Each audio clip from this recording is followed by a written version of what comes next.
मित्रों नमस्कार।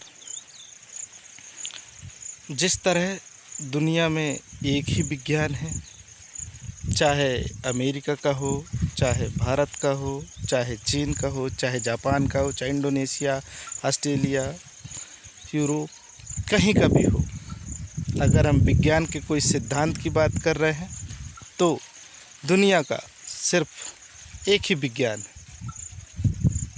उसी तरह दुनिया का क्या एक ही धर्म है?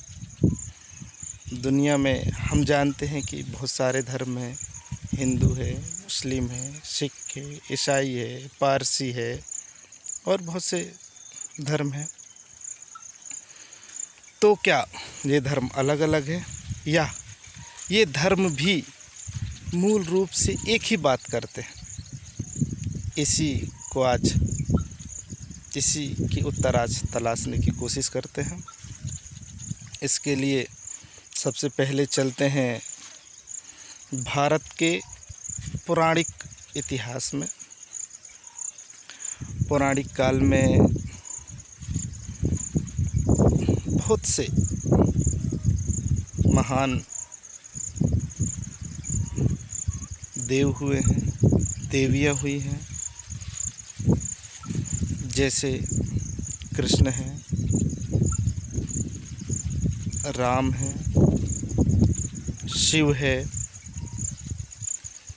देवियों में माँ दुर्गा है, माँ सरस्वती है और ऐसी अनेकानेक देव और देवियाँ हैं। इनने भी उस अदृश्य शक्ति को पहचाना है, उस अदृश्य क्षमता को जाना है और उस अदृश्य क्षमता के हिसाब से काम किया है। उसी के अनुसार, उन्हीं की गहराइयों के अनुसार, उन्हीं के कर्मों के अनुसार आज भारत में उनको ईश्वर के रूप में पूजन किया जाने लगा है, आराधना किया जाने लगा है। अब बात करते हैं इतिहास की। इतिहास में वेद हैं। वेदों में एक शब्द है ऋत। ऋत एक महानियम है, एक चक्र है, एक अदृश्य शक्ति है जिसके कारण से ये दुनिया चल रही है। हमारे जो ऋषि मुनियों ने बहुत चिंतन करके, विश्लेषण करके इसे बताया है। आगे बढ़ते हैं। गौतम बुद्ध हुए हैं, महावीर स्वामी हुए हैं,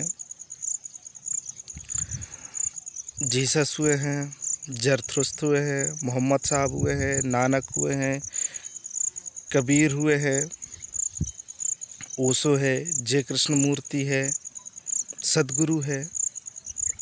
ऐसे अनेक संत हुए हैं जिनने उस ईश्वर की अनुभूति की है, एक अदृश्य शक्ति की बात की है।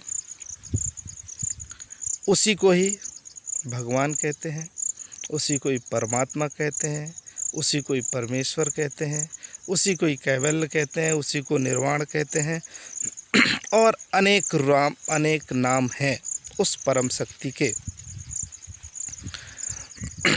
अब क्या इस परम शक्ति को व्यक्ति जान सकता है? बिल्कुल, इस परम शक्ति का व्यक्ति अनुभव कर सकता है। इस परम शक्ति का अनुभव करने के लिए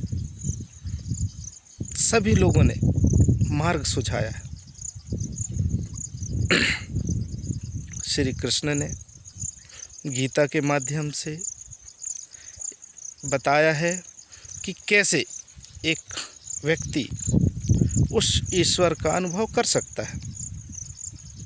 वहीं शिव ने भी शिव सूत्र के माध्यम से, ध्यान के माध्यम से उस अनोखी शक्ति को प्राप्त करने की बात कहें, वहीं माँ दुर्गा है, माँ सरस्वती है,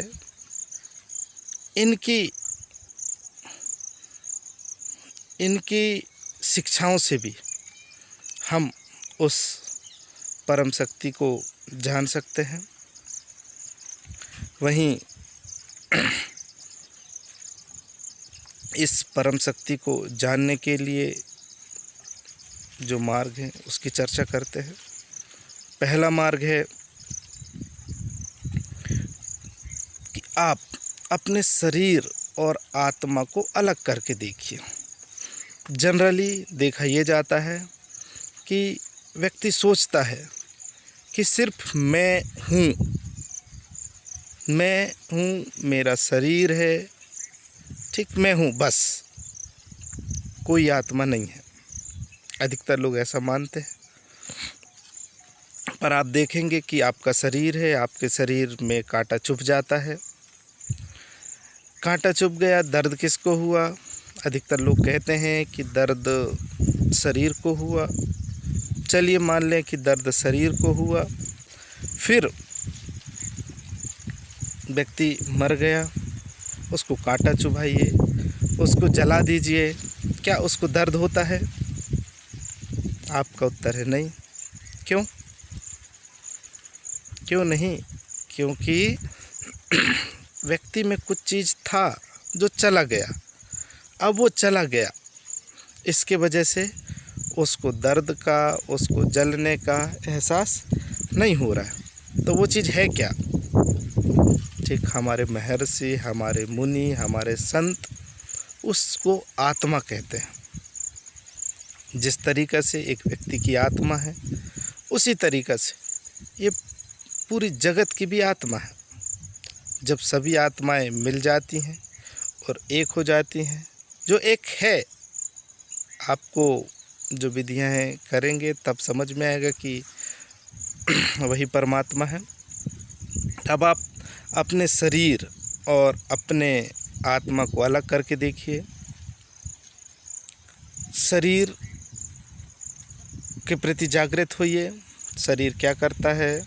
शरीर, पैर चल रहा है, हाथ चल रहा है, हाथ खाना को मिला रहा है, हाथ मुंह में ले जा रहा है, दांत चबा रहे हैं, बोलते समय जीभ की क्रियाएं हो रही है, आँखें देखने का काम कर रही है। इसी तरह से आप अपने शरीर के प्रति जागृत होइए। धीरे धीरे धीरे धीरे आप शरीर के प्रति जागृत हो जाएंगे। जब शरीर के प्रति जागृत होंगे तो आप अपने भाव के प्रति भी जागृत होने लगेंगे। आप देखिए, महसूस करिए कि जब आप गुस्सा करते हैं तब आपका भाव क्या होता है, आपकी ऊर्जाएं क्या होती हैं। आपकी ऊर्जा एकत्रित हो जाती है, आपका भाव इकट्ठे हो जाता है, आपको कुछ नहीं सूझता, सिर्फ गुस्सा। आप फिर उसकी प्रतिक्रिया देते हैं। गुस्सा के समय आप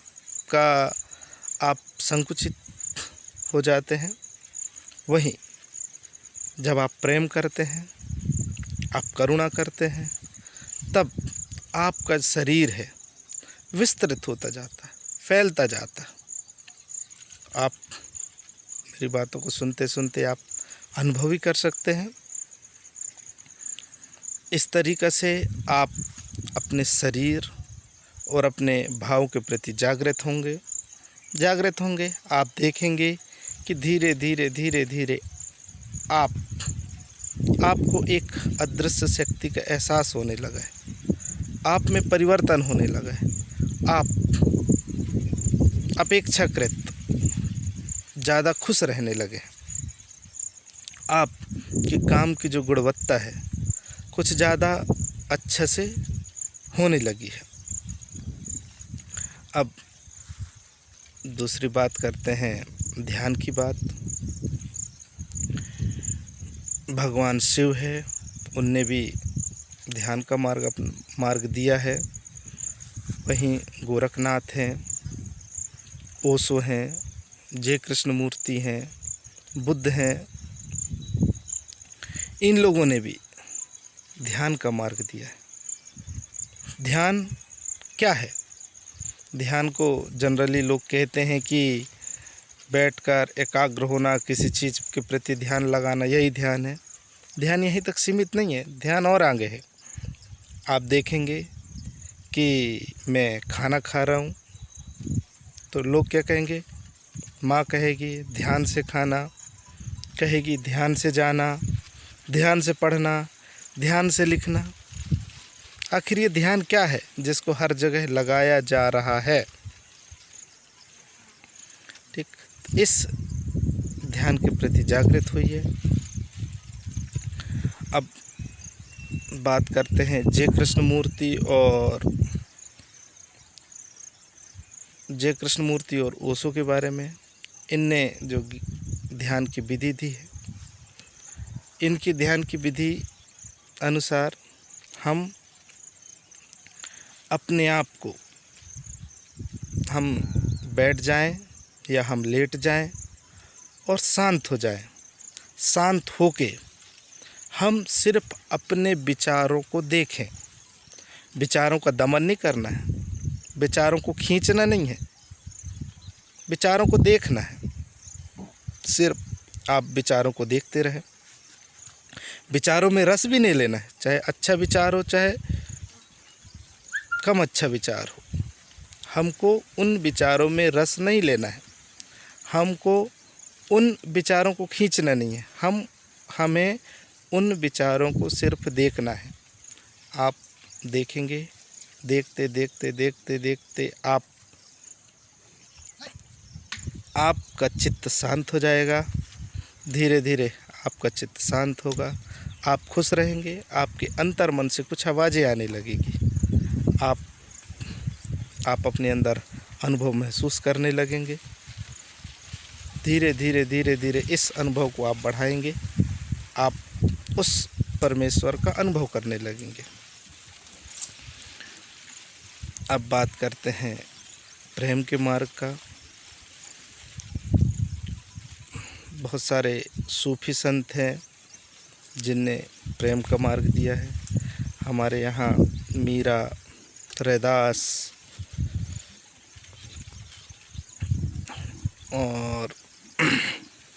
और बहुत से संत हुए हैं जिन्होंने, चैतन्य महाप्रभु है जिनने भक्ति का मार्ग दिया है, प्रेम का मार्ग दिया है।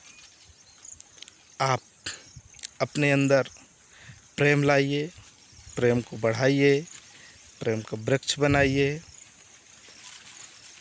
ईश्वर के प्रति प्रेम कर रहे हैं तो प्रेम करते करते डूब जाइए, खो दीजिए अपने आप को।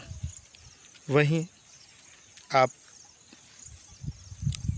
प्रेम को धीरे धीरे धीरे धीरे हर जगह, सजीव निर्जीव से लेके चांद तारे आसमान तक, हवाओं तक अपने प्रेम को फैलाइए। आप देखेंगे धीरे धीरे धीरे धीरे धीरे धीरे प्रेम विस्तृत होता जाएगा, प्रेम फैलता जाएगा। फिर प्रेम के बाद आप प्रार्थना में पहुंच जाएंगे। प्रार्थना के बाद, प्रार्थना मतलब उस परमेश्वर के प्रति समर्पण, उस ईश्वर के प्रति समर्पण। फिर आपको वो मंजिल मिल जाएगी, फिर आप ईश्वरमय हो जाएंगे। उस परम शक्ति को जिसे हर धर्म मानता है, उसका आपको अनुभव हो जाएगा। इस तरह से सभी धर्मों का मूल सार एक है, एक परम शक्ति है। उस परम शक्ति के हिसाब से काम करना है। वो परम शक्ति आपको सद्मार्ग पर ले जाएगी, आपको आनंदमय रखेगी।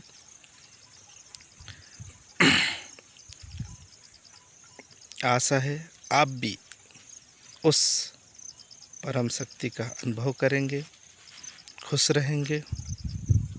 आपने सुना, आपके अंदर बैठे परमात्मा को नमन करता हूँ। धन्यवाद।